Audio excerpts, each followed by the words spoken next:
उत्तर प्रदेश में उपचुनाव का बिगुल बज गया है। सभी पार्टियों ने अपने प्रत्याशी मैदान में उतार दिए हैं। तो वहीं अमरोहा जनपद में होने वाले नौगावा विधानसभा में उपचुनाव में सपा के राष्ट्रीय सचिव को इसी विधानसभा से फिर उपचुनाव मैदान में उतारा गया है। वहीं मौलाना जावेद आब्दी पूर्व कैबिनेट मंत्री सदर विधायक महबूब अली के साथ आज कलेक्ट्रेट में नामांकन करने पहुंचे। उन्होंने कहा कि आज हर समुदाय के लोग परेशान हैं। हाथरस कांड पर जयंत चौधरी पर हुए लाठीचार्ज को लेकर कहा कि जयंत चौधरी पर हुए लाठीचार्ज से क्रांति आएगी और 2022 में समाजवादी पार्टी की सरकार बनेगी। उन्होंने कहा कि किसानों को परेशान और धन्ना सेठों को नवाजा जा रहा है। किसानों ने अभी तक किसी सरकार में आत्महत्या नहीं की जितनी की इस सरकार में की। बसपा को बीजेपी की बी पार्टी बताया। लोकसभा 2019 में हुए सपा बसपा गठबंधन के सवाल पर बोलते हुए कहा कि कभी कभी बहुत बुरी चीज को हटाने के लिए कम बुरी चीज से हाथ मिलाना पड़ जाता है। इलाज करने के लिए कड़वी गोलियां भी खानी पड़ती हैं। जैसा कि आप जानते हैं कि नौगावा सादात विधानसभा में 3 नवंबर को जो चुनाव हो रहा है उसमें भारतीय जनता पार्टी और हमारी सीधी टक्कर है। भारतीय जनता पार्टी को जब जब अपने हारने का यकीन हो जाता है तो वो अपनी B team Bahujan Samaj party को साथ में खड़ा करती है। लेकिन हम 3 नवंबर को इस बार ए टीम को भी साथ में हराएंगे और बी टीम को भी साथ में हराएंगे, क्योंकि हमारी जो पॉलिसी है, हमारी पार्टी की जो पॉलिसी है, जो रणनीति है, जो काम करने का तरीका है, वो पहले काम करके दिखाते हैं फिर बताते हैं। हमारी सरकार फीते नहीं काटती, हमारी सरकार धरातल पे काम करती है। आपने देखा होगा कि हमने अपनी सरकार में अमरोहा से नौगावा सड़क बनवाई, नौगावा से धनौरा बनवाई, तहसील बनवाई, ब्लॉक बनवाया और इतना खूबसूरत इंफ्रास्ट्रक्चर बनवाया कि बाहर के विदेश के लोग भी आके नौगावा सादात की तारीफ करते हैं।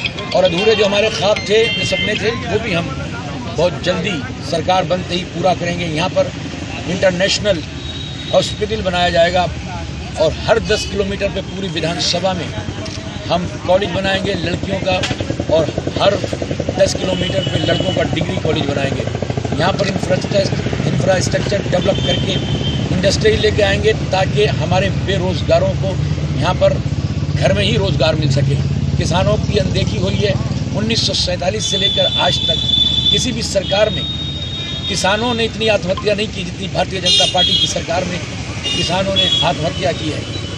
दुगना इनकी आय, इनकी मेहनत का दुगना का वादा करके आई थी भारतीय जनता पार्टी, लेकिन आप देख रहे हैं कि सिवाय खुदकुशी करने के इस अन्नदाता को अब कोई और रास्ता नहीं रह गया है।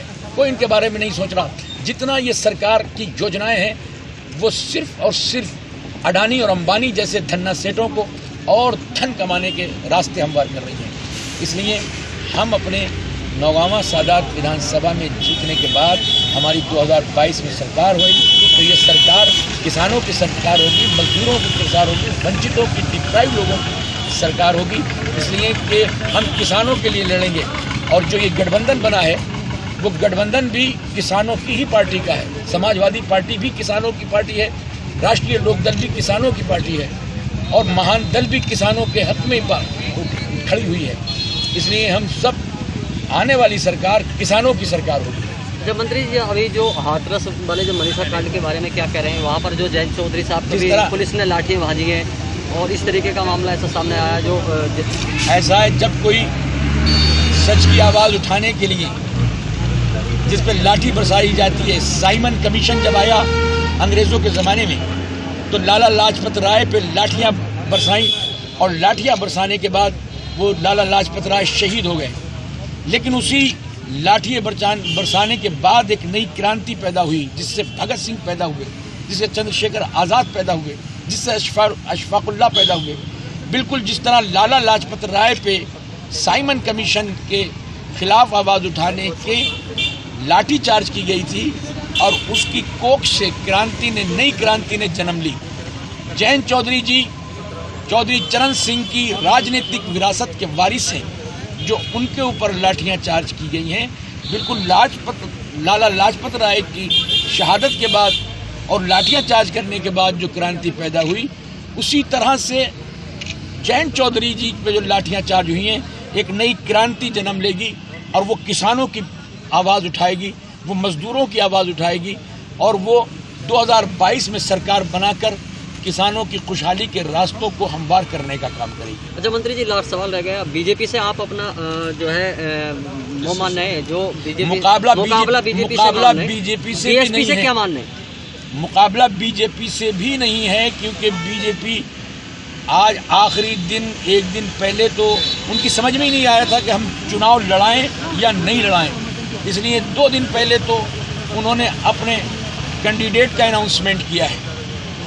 हमारी लड़ाई गरीबी से है, हमारी लड़ाई भुखमरी से है, हमारी लड़ाई किसानों पे होने वाले जुल्म से है। भारतीय जनता पार्टी अब कहीं मैदान में नहीं है, बहुजन समाज पार्टी उसकी बी टीम है।